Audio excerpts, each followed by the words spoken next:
Hello, everyone. Today, for the coming Easter, I decided to talk a bit about Apostle Paul and his first epistle to Corinthians, chapter 13, the famous chapter about love. And in the introduction to my project, I said that it refers more to romantic love and not brotherly love to all people or love in some universal sense or the love of God. Yet all these concepts and feelings, they are interconnected. And if we look at the history of Christianity, we'll see how it brought change to the idea of love, to how we understand what love is. And this passage of the New Testament, the first epistle of Apostle Paul to Corinthians, is probably one of the most recited and widely known chapters of the New Testament. And it's the one that says, love is patient, love is kind, it does not envy, it does not boast, it is not proud. And I want to read all this beautiful chapter today, but first I'd want to give a short introduction to it.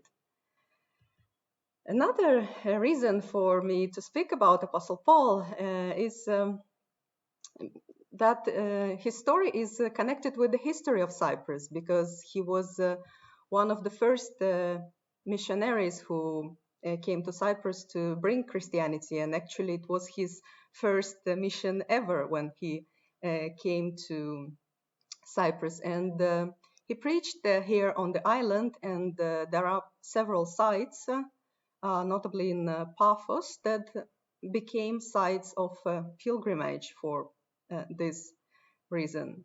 And we can learn about Apostle Paul's journey to Cyprus from the 13th chapter of the Acts of the Apostles in the New Testament. And according to it, Paul and another apostle, Barnabas, who originated from Cyprus, they first landed in Salamis, the primary port and the commercial center of Cyprus back then, and there they preached in the synagogues. Then supposedly they passed Kition, Amathus, and Kurion, and reached Paphos, where they sought an audience with the Roman proconsul of Cyprus. And according to the local narratives and some other indirect sources, there Paul came into conflict with the proconsul and subsequently was tortured. And according to reports, Paul was tied to a pillar, that is like a column, and was scourged.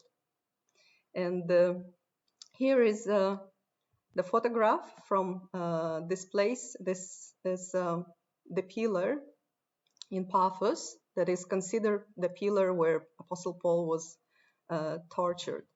And this tradition of Paul's scourging imbued the area with a religious significance, and then several churches were built here at the site.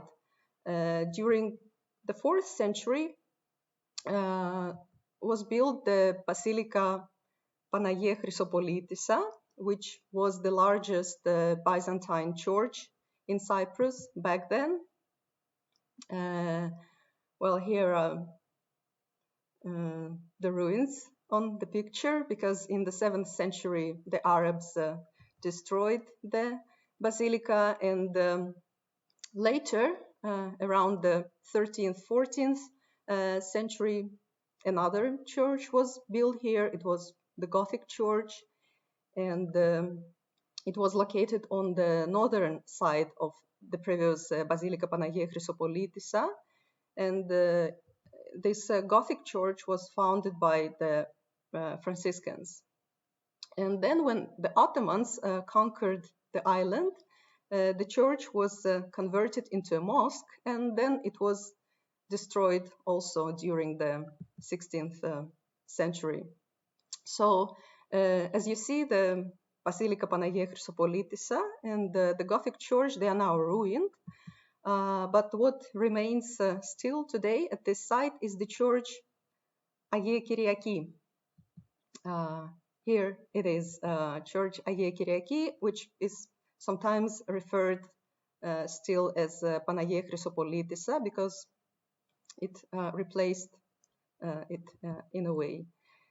So this church, Agia Kyriaki, it was built around the end of the 15th or beginning of the 16th century when the Venetians occupied the island. And although later, during the Ottoman period, many churches were destroyed or converted into mosques, this church somehow survived. And today, Agia Kyriaki is used by the Catholic and the Anglican communities.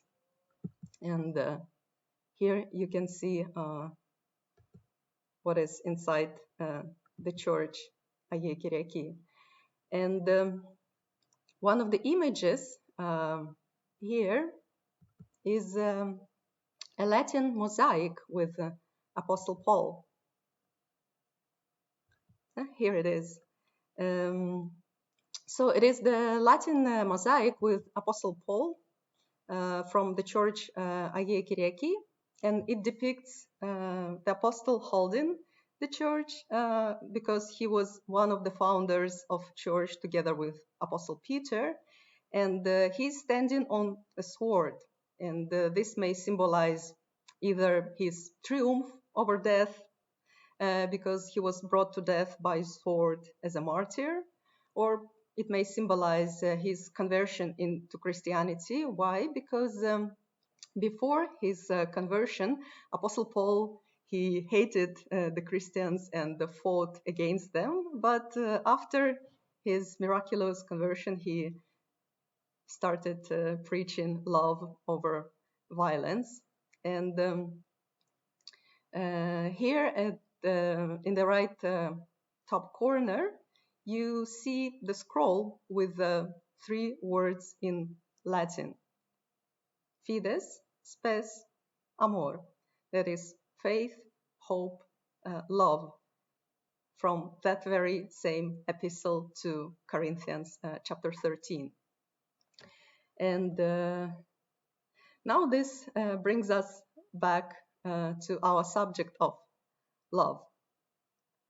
So here in Latin, you see the word amor, which was the most general word for love in Latin, just like the English word love, yet it meant romantic love also, and it was more used in this context later as well. So now if you hear amore, or in modern Italian, or amore mio, you would also rather think of passion and romance. So the usage of this word is a bit ambiguous. And Saint Thomas Aquinas, for example, the Christian philosopher of the 13th century, who also wrote in Latin, for this reason, he would rather use another word, not amor, but caritas, which is closer to the English care or charity, because amor for him, for St. Thomas Aquinas, meant affection for another person, like in romantic love. And amor meant passion for him, while caritas meant virtue. And in fact, in the English translation of the Bible by King James, that was used since 1611 by the Church of England, Apostle Paul's word used for love in the original is translated as charity. So it goes like this: charity suffereth long and is kind. Charity envieth not, and so on. So what Apostle Paul initially wanted to say in his epistle about love. Originally, the epistle was written in Greek koine, as all of the New Testament, and it is important that the epistle, it was addressed to the early Christian community of Corinth, the members of which were not yet accustomed to the new ethics and the new codes of behavior. So what Apostle Paul was trying to do here, he tried to explain the new perspective, the change of attitude that Christianity wanted to bring. And in his text in Greek, Paul is using the word agapi. Η αγάπη μακροθυμεί, χριστεύεται η αγάπη. That is, love is patient, love is kind, as the New International Version translates it. But before the Christianity, the word agapi was not used as much in the Greek language. Well, the ancient Greeks, they knew this word, and they used this word in the form of a verb, and it was used already in Homer. For example, in Odyssey, in the scene where Odysseus is back to Ithaca, and Penelope finally recognizes him, there's a beautiful, very emotional scene. It reads, "Unekas uto proton epi idon od agapisa." And here's the Samuel Butler's translation. I will give the wider context of it. When she heard the sure signs Odysseus now gave her, she fairly broke down, Penelope. She flew weeping to his side, flung her arms about his neck, and kissed him. "Do not be angry with me, Odysseus," she cried, "you who are the wisest of humankind. We have suffered, both of us. Heaven has denied us the happiness of spending our youth and of growing old together. Do not be aggrieved or take it amiss that I did not embrace you thus as soon as I saw you." And embrace here is what stands for Homeric agapisa, loved. Another example from Plato, the philosopher Plato, when in his book Republic, this verb, agapao, is used in a discussion about money. It goes, "Mi edoxas, us fodra agapanta χρήματα, ως περεγάρ οι ποιητέ τα αυτών ποίηματα και οι πατέρες τους παιδας αγαπώσιν." So what happens here? Here Socrates says to Cephalus, "It seems to me that you don't love money as much, just like people who did not earn it themselves. But those who have themselves acquired it have a double reason in comparison with other men for admiring it. For just as poets their own poems and fathers their own sons love, so men who have made money take this money seriously as their own creation, and they also value it for its uses as other people do." So here Plato speaks about love for money, as well as about love of fathers to the sons. Yes, but yet it is used in the context of possession, loving something which is your own, which belongs to you. Although altogether it doesn't mean that the ancient Greeks did not know love in some universal meaning. They just used different words for it, and those different words also implied different codes of behavior and different mentality, if we can say so. If now we would put it this way. And the words most used to signify love were philotis and eros. Philotis and the verb phileo, it meant likeness, attraction to something or someone, or friendship. And we know this word from modern words as philosophy from philia and sophia, love for wisdom, or philology from philia and logos, love for word, and there are many other examples. And in another ancient Greek philosopher, in Empedocles, philotis means love as the universal force that unifies things. It is a unifying force, while nikos, hate, is what tears things apart on a cosmic scale. And philotis could also mean erotic love sometimes. And eros, that is eros, well, it's clear that it is a passionate affection for someone, a desire. And certainly it's not what Apostle Paul is talking about. So he didn't use this word. However, in this or that way, in ancient Greek, the verb agapao was not used in the sense of unconditional love. So what happens then with Christianity and agape? Let's see. In the Christian context, the word agape appears first in Septuagint, which is the Greek translation of the Old Testament. It was performed in the 3rd and 2nd centuries BC. And there in Septuagint, it meant the love of God. And in the New Testament, then agape refers to the love of God for humans, as well as the human reciprocal love for God. And well, necessarily this term also extends to signify love for one's fellow human beings.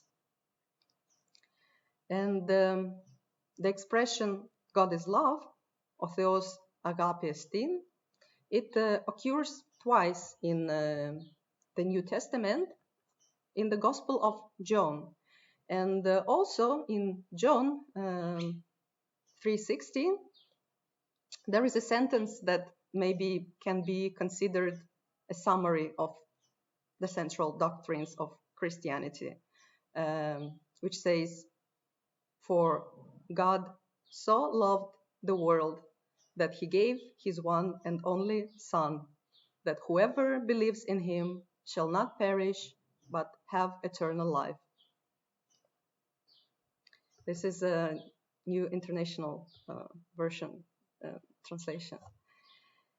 And in the Apostle Paul's message, in his first epistle to Corinthians, the concept of love acquires this very precise meaning of unconditional love, which in the context of the mystery of resurrection of Christ acquires also the dimension of a mystery, that is, of something ineffable that one cannot grasp but can only follow. And here Paul is not even trying to explain what love is, but he explains in what ways it reveals itself, so that subsequently there is a people's saying that love is not a noun but a verb, which means that love shows itself in actions and not in words.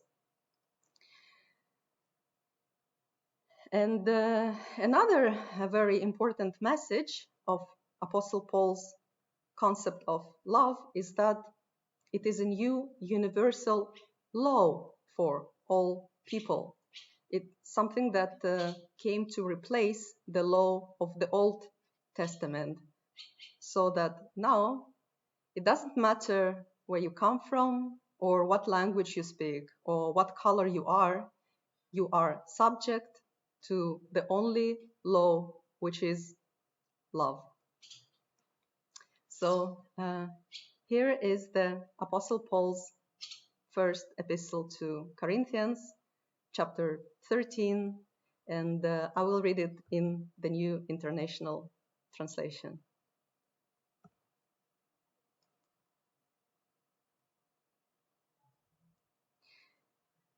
If I speak in the tongues of men and of angels, but have not love, I am only a resounding gong or a clanging cymbal.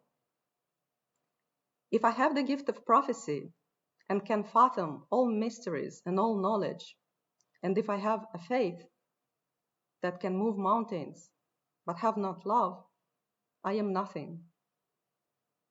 If I give all I possess to the poor and surrender my body to the flames, but have not love, I gain nothing.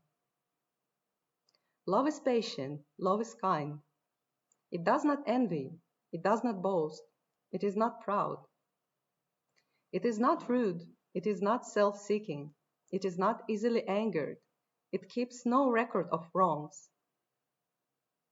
Love does not delight in evil, but rejoices with the truth.